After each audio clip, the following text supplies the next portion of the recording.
வித்திர். இந்த வித்திர் தொழுகையை பொறுத்த வரைக்கும் இந்த அடிப்படையில் இன்னொன்று புரிஞ்சுக்கணும். இந்த தராவி என்ற சொல்லு பிதத்தோ இல்லை, அது பிழையோ இல்லை, தராவின்றதே இல்லை அப்படின்னு நம்ம சொல்ல வேண்டிய அவசியமும் இல்லை. தராவி என்ற சொல்லு மக்கள் வச்சுக்கின்ற பேர், அது அப்படி சொல்கிறதெல்லாம் எனது ஒரு பிழையெல்லாம் இல்லை. அதை அடையாளப்படுத்தி நம்ம என்ன செய்கிறோம், நம்ம சொல்கிறோம். அடுத்ததாக என்ன அப்படி என்று சொன்னால் வித்திர் என்ற தொழுகை. இந்த வித்திர் என்றது மக்கள் அதாவது ஹதீஸுகளை நீங்கள் பார்க்கலான்னு சொன்னால் சில நேரத்தில் தனியான ஒரு தொழுகையாக சொல்லப்படுறதை பார்க்கலாம், சலாத்துல் வித்திர் அப்படின்றது. ஆனாலும் சலாத்துல் வித்திரும் கியாமுல் லைல் தான், இரவுல தொழுகை தான். ஆனால் அது ஏன் வித்திரண்டு தனியாக பார்க்கப்பட்டுச்சு அப்படின்ற அந்த இதையும் புரிஞ்சுக்கிறோம். ஒரு மனிதர் 2 ரக்காத் தொழுகிறார் இரவுல அதாவது இந்த தூங்கி எழுப்பி 2 ரக்காத் தொழுகிறார், மறுபடி 2 ரக்காத் தொழுகிறார். ஒருத்தர் கேட்குறாரு, இரவுல தொழுதுட்டீங்களான்னு கேட்டால் அவர் என்ன சொல்லுவார், தொழுதுட்டேன்னு சொல்லுவார். இப்போ அடுத்தது தொழுகையை முடிச்சிட்டிங்களான்னு கேட்குறது எப்படி கேட்குறது, வித்திர் செஞ்சிட்டீங்க ஹல் அவுத்தர்த்த ஒற்றப்படையாக தானே முடிக்கணும். ரசூல் ஸல்லல்லாஹு அலைஹி வஸல்லம் சொன்னாங்கன்னு இஜ்அலு ஆஹிர ஸலாத்திக்கும் பில்லைலி வித்ரா, இரவில் உங்களுடைய கடைசி நேர தொழுகையாக வித்திரை ஆக்கி கொள்ளுங்கள். அப்போ ரசூலாங்க வித்திரை என்று தனியாக சொல்கிறாங்க, வித்திரை என்று ரசூல் ஸல்லல்லாஹு அலைஹி வஸல்லம் தனியாக சொல்கிறாங்க. வித்திரண்டு தொழுகை குர்ஆனில் வருதா, பேர் வருது குர்ஆனில், வஷ்ஷஃபை வல் வத்ர், வத்ர் வித்திர் ரெண்டு உண்டு தான், வத்ர் ரெண்டாலும் வித்திர் ரெண்டாலும் உண்டு தான். அப்போது அஷ்ஷஃபாண்டா இரட்டை, அல் வத்ரண்டா ஒற்றை. அதனால தான் தொழுவிக்கிற டைமில் என்ன சொல்லுவாங்க, ஷஃப்உல் வித்ருன்னுவாங்க. தராவிக்கு இந்த வித்திருக்கு எளிமைன்னு என்ன சொல்லுவாங்க, ஷஃப்உல் வித்ருண்டா வித்திரில் ரெட்டையை இப்போ தொலை போகிறோம், அடுத்த ஒற்றையை என்ன செய்வோம் தொழுவோம். 3 தொழுவாங்க தானே, அந்த 3 தொழுவுறத்தில் இப்போ ரெட்டையை தொலை போகிறோம், அப்புறம் 2 உண்டு, அதில் ரெட்டையை தொலை போகிறோன்றதுக்காண்டி ஷஃப்உல் வித்ர் அப்படின்ட்டு என்ன செய்வாங்க தொழுவுறதை நீங்கள் பார்க்கலாம். நம்ம இந்த தொழுகிற அந்த வழியில் அதுதான் ஷஃப்உல் வித்ருன்னுவோம். ஷஃப்உல் வித்ருன்னா இதுதான் அந்த ரெட்டையை தொழுகிறது அப்படின்னு அர்த்தம். அப்போ வஷ்ஷஃப் அந்த வல் ஃபஜ்ர் வலையாலின் அஷர் வஷ்ஷஃபி வல் வத்ரன்னு சொன்னால் அதுதான் வத்ரன்றது ஒற்றை. இப்போ அல்லாஹ் பற்றி என்ன வருது, இன்னல்லாஹ வித்ருன், அல்லாஹ் ஒற்றையானவன், யுஹிப்புல் வித்ர், ஒற்றைப்படையை அல்லாஹ் என்ன செய்கிறான், விரும்புகிறான் அப்படின்றத நம்ம என்ன செய்கிறோம் அதில் பார்க்குறோம். இப்போ வித்திர் என்ற அந்த சொல்லுடைய அர்த்தம் அதுதான். வித்திரை பொறுத்த வரைக்கும் அந்த இரவு தொழுகையை முடிக்கிறதுக்கு ரசூல் ஸல்லல்லாஹு அலைஹி வஸல்லம் ஒற்றைப்படையாக முடிங்கன்னு சொல்லிட்டாங்க. இப்போது ஒரு மனிதர் ரசூல் ஸல்லல்லாஹு அலைஹி வஸல்லம் அவர்கள்ட்ட கேட்குறாங்க, இப்னு உமர் ரலியல்லாஹு அன்ஹு அவர்கள் இருந்து கொண்டிருக்கிற இடத்துல, அதாவது சலாத்துல் லைல் அதை பற்றி சொல்லுங்கள், கியாமுல் லைலை பற்றி சொல்லுங்கள் அப்படின்ட்டு. அப்புறம் ரசூல் ஸல்லல்லாஹு அலைஹி வஸல்லம் மஸ்னா மஸ்னான்றாங்க, இரட்டையாக தொழுங்க அப்படின்றாங்க.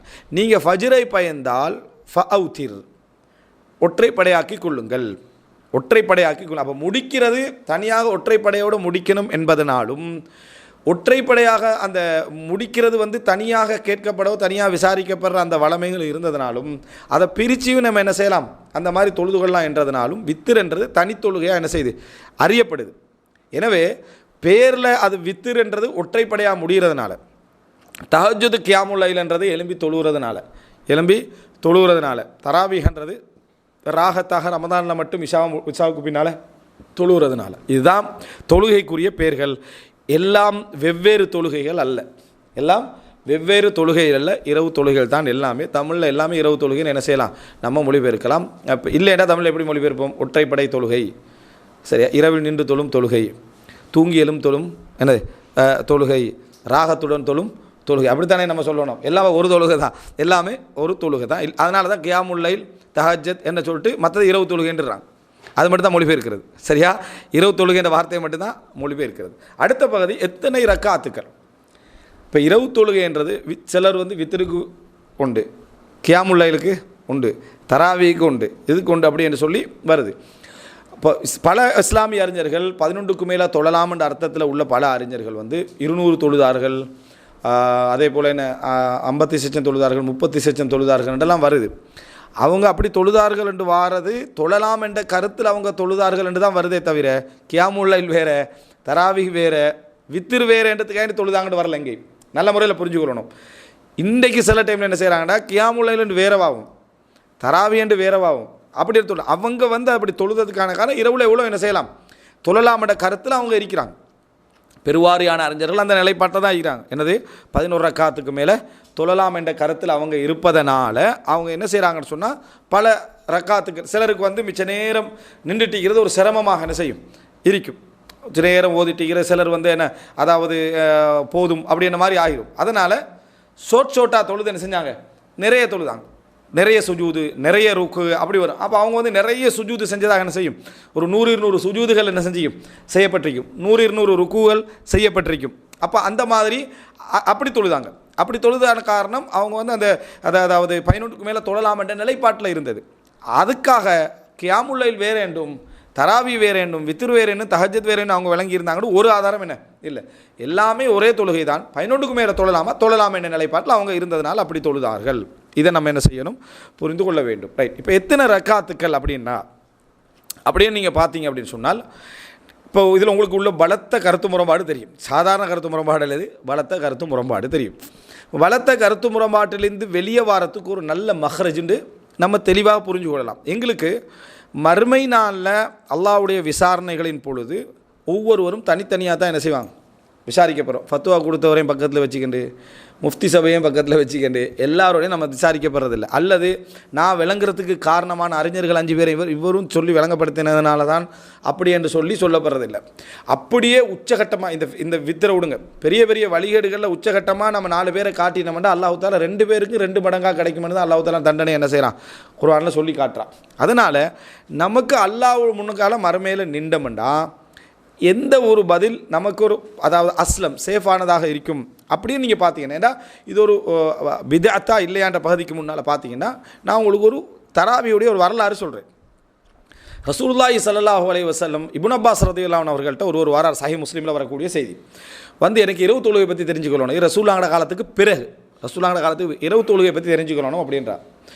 இப்போ ரசூல் ஸல்லல்லாஹு அலைஹி வஸல்லம் அவர்கள்ட்ட இரவு தொழுகை பற்றி நீங்கள் தெரிஞ்சுக்கொள்ளணும்னா, இந்த அலமு அஹ்லில் அர்லி பி வித்ரி ரசூலுல்லாஹி ஸல்லல்லாஹு அலைஹி வஸல்லம், ரசூல் ஸல்லல்லாஹு அலைஹி வஸல்லம் அவருடைய வித்ர் தொழுகை பற்றி தெரிந்து கொள்வதற்கு இந்த உலகத்திலேயே மிகவும் அறிந்தவர் ஆயிஷா ரலியல்லாஹு அன்ஹான்றாங்க. இது இப்னு அப்பாஸ் ரலியல்லாஹு சொல்கிறாங்க. இது சஹீஹ் முஸ்லிமில் வர செய்தி. ஃபத்வா வந்து அவங்க யார், ரசூல் ஸல்லல்லாஹு அலைஹி வஸல்லம் அவங்களோட இருந்தாங்க. சரி, இருந்தாங்கன்றதுக்காக சில ஃபத்வாக்கள் அவங்களும் மாத்தமாக சொல்லலாம். ஆனால் சஹாபாக்கள் சாட்சி சொல்கிறாங்க, வித்ர் விஷயத்தில் நல்ல நுழைஞ்சுள்ளவர் யார், ஆயிஷா ரலியல்லாஹு அன்ஹா. போய் அவங்கள்ட்ட கேளுங்கன்றாங்க. கட்டத்தில் ஆயிஷா இப்போ பாருங்கள், வித்ரி ரசூலுல்லாஹி ஸல்லல்லாஹு அலைஹி வஸல்லம் அந்த செய்தியில் இரவு தொழுகை பற்றி தான் கேட்க போகிறாங்க. ஆனால் வார்த்தை என்ன வருது, ரசூலுல்லாஹோட வித்ரு அப்படின்னு வருது. அப்போ ஒற்றைப்படையாக தொழுகை முடிஞ்சிட்டா முழு தொழுகையுமே வித்ரு தான். ஒற்றைப்படையாக தொழுகை முடிஞ்சிட்டா முழு தொழுகையுமே என்ன, இரவு தொழுகை முழுமே வித்ரு தான். அவங்க போய் கேட்குறாங்க. ஆயிஷாலாம் வரலாற்றை எங்கேருந்து ஆரம்பிக்கிறாங்கன்னா, ரமலான் கடமையான பொருள்லேருந்து ஆரம்பிக்கல, மக்காட 1ஆம் ஆண்டுலேருந்து ஆரம்பிக்கிறாங்க. மக்காட 1ஆம் ஆண்டுலேருந்து ஆரம்பிக்கிறாங்க. முதலாக அல்லாஹு தாலா யா அய்யுஹல் முஸம்மில் என்ற சூறாவின் மூலம் இரவு தொழுகையை நபிகளுக்கும் நபியை ஏற்றுக்கொண்டவர்களுக்கும் கடமையாக்கினான் அப்படின்றான். அந்த கடமையாக்கின அந்த இதில் இருந்து ரசூலுல்லாஹ் ஒரு வருட காலம் அவங்க தொழுதாங்க இரவு தொழுகையை. அல்லாஹ் முஸம்மிலுடைய கடைசி பகுதியை ஒரு வருட காலம் வானத்தில் வைத்து கொண்டா, இறக்கல்ல, வானத்தில் வைத்து கொண்டா, இறக்கவில்லை. அப்போ ரசூல் ஸல்லல்லாஹு அலைஹி தொழுதாங்க. எப்படி தொழுவார்கள் என்றால் 11 ரக்காத் தொழுவார்கள்ன்றாங்க. ஆயிஷாலாம் சொல்கிறாங்க, மக்கா பள்ளியில் மஸ்ஜிதுல் ஹராமில், இப்போ எப்படி தானே வரணும், மஸ்ஜிதுல் ஹராம் மக்காவில் 11 ரக்காத் தொழுவாங்க. மக்காவில் தான் மஸ்ஜிதுல் ஹராம் இருக்குது. அப்போ ரசூல்லாங்க தான் முதல் இமாம். ரசூல்லாங்க தொழுவிச்ச முதல் தொழுகை எத்தனை, 11 ரக்காத். சொன்னது யார், ஆயிஷா ரலியல்லாஹு. சஹாபாக்கிட்ட சாட்சி என்ன, இவர்கள் இந்த உலகத்திலேயே ரசூல்லாங்கோட வித்ர் பற்றிய அறிவுடையவர்கள், 11 ரக்காத் தொழுவார்கள் அப்படின்றாங்க. தொழுகிற முறை சம்பந்தமாக 9-2 என்று தொழுதாங்கன்னு வருது. ஏன்னா அந்த வித்ருடைய சப்ஜெக்ட் முழுசாண்டைக்கு என்ன செயல் இருக்கல, 9-2 என்று தொழுதாங்கன்னு சொல்லி வருது. ஆனால் எத்தனை தொழுவாங்க எண்ணிக்கை, 11 தொழுவார்கள். எத்தனை வருஷ காலம் 11 தொழுதிக்கிறாங்க, ஒரு வருட காலம் 11. ஆயிஷா ரலியல்லாஹு அப்போ இருக்கலையே. அவங்க வந்து என்ன, அதாவது ரசூலுல்லாஹ் திருமணம் முடிக்கிற டைம்லேயே 6 வயசில் அக்து நிக்காஹ் நடக்குது, 3 வயசில் கூறுறாங்க என்று சொன்னால், மதீனாவுக்கு ரசூல் ஸல்லல்லாஹு அலைஹி வஸல்லம் 13 போகிறாங்கன்னு சொன்னால் 9 வருஷம் அங்கே வச்சுக்கினா கூட அப்போ ஆயிஷா இருக்கலையே. ஆனால் அவரோட தந்தை ரசூல் ஸல்லல்லாஹு அலைஹி வஸல்லம் அவர்களோடு ஆரம்ப காலத்திலிருந்து என்ன செய்வார், இருந்தவர். டோட்டல் ஃபிக்ஹும் கிடைக்கிறதுக்கான வாய்ப்பு யாருக்கு இருக்குது, ஆயிஷா ரலியல்லாஹு அன்ஹாவுக்கு இருக்குது. அவங்க தான் வஹி முதலாக இறங்கின செய்தி அறிவிக்கிறவங்க. ஆயிஷா அவங்க இருக்கல, அவங்க தான் கதீஜா ரலியல்லாஹு அன்ஹா நான் காணலைன்ட்டாங்களே, சின்ன வயசு சரியா. ஆனால் முழு ஃபிக்ஹையும் எடுக்கிறதுக்கான ஒரு நல்ல வாய்ப்பு அல்லாஹ் யாருக்கு கொடுத்தா, ஆயிஷா எல்லாம் கொடுத்தா, அபூபக்கர் ரலியல்லாஹு அன்ஹு. அடுத்த யார், ரசூல் ஸல்லல்லாஹு அலைஹி வஸல்லம். ரசூல் ஸல்லல்லாஹு அலைஹி வஸல்லம் என்ன அவங்களுடைய கணவர். அதனால் முழு வாய்ப்பும் உங்களுக்கு ரசூலுல்லாஹ்கிட்ட கேட்டு என்ன செய்வாங்க, படிப்பாங்க. அப்போ அவங்க சொல்கிறாங்க ஒரு வருட காலம் 11 ரக்காத். அதுக்கு பின்னால் மதீனாவுக்கு வந்த நேரத்தில் அவங்கள்ட்டையும் பதில் சொல்கிறாங்க. இன்னொருத்தர் வந்து கேட்குறாரு, அவங்களுக்கும் பதில் சொல்கிறாங்க. அதாவது நான் நினைக்கிறேன் அப்துர் ரஹ்மான் இப்னு அவுஃபுடைய மகன் அதை என்ன செய்கிறாரு கேட்குறாரு, அபூ சலமா அப்படின்னு நினைக்கிறேன், அபூ சலமா இப்னு அப்துர் ரஹ்மான் இப்னு அவுஃப். அப்போது அதாவது எப்படி கேட்டதுக்கு அவர் சொல்கிறாங்கன்னா, ரசூலுல்லாஹி ஸல்லல்லாஹு அலைஹி வஸல்லம் ரமலான் அல்லாத காலங்களிலோ, நான் சொன்ன அந்த ஃபஸ்ட்டு ஃபிக்கு சொல்கிறாங்க, வித்தியாசம் இருக்கல. ரமலான் அல்லாத காலங்கள்லாம் ரசூலுல்லாஹ் உண்டா தான் என்ன செஞ்சுது, பொதுமக்களுக்கு தான் வித்தியாசம். ஏன்னா அவங்க அந்த டைமில் தொழ மாட்டாங்க, இந்த டைமில் தொழுவாங்கன்றதுனால. அப்போ கான லா யஸீது ஃபீ ரமதான் வலா ஃபீ கைரிஹி அலா 11 ரக்கா.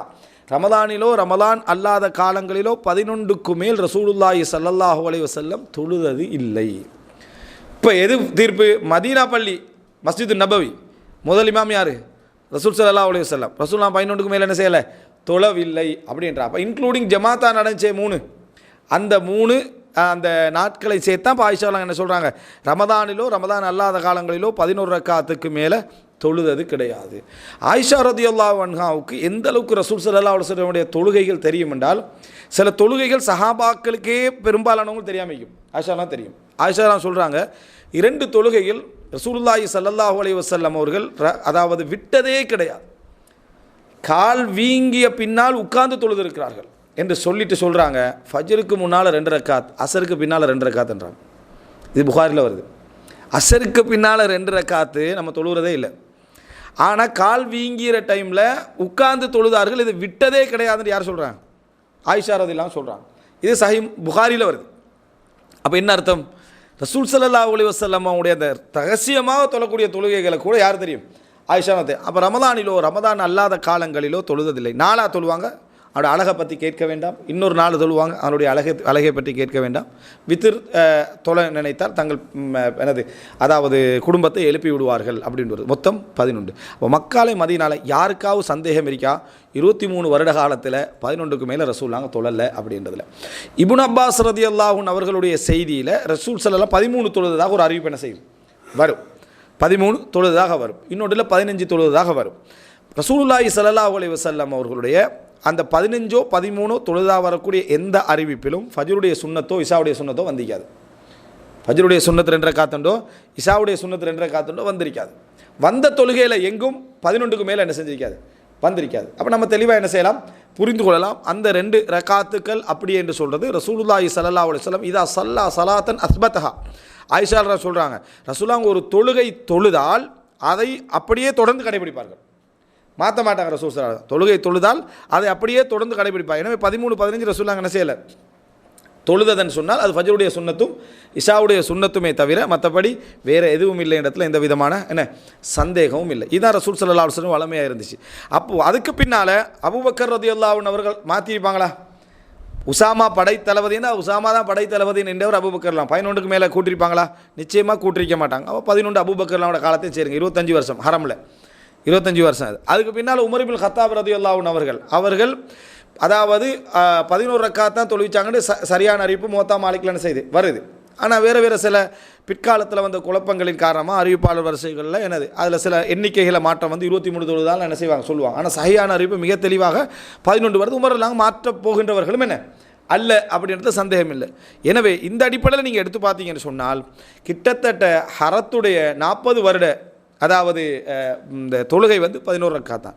இது சேஃப் சைடு. சரி, ஒருத்தருக்கு உமர்லாவோட காலமே கொஞ்சம் குழப்பம் 23 இருக்கலாம்டா, அவருக்கு ஹைருல் ஹதி முஹம்மத் அப்படின்னு வந்துட்டீங்கடா, 23 + 2 25 தராவி தொழு 11 ரக்காத்ன்றது யாருக்கும் சந்தேகம் இல்லை. இதுக்கு மேலே நம்ம ஏன் இதில் ஒரு குழப்பமான இடத்துக்கு என்ன செய்யணும், நம்ம போக வேண்டும் என்றதை நம்ம பார்த்துக்கொள்ள வேண்டும்.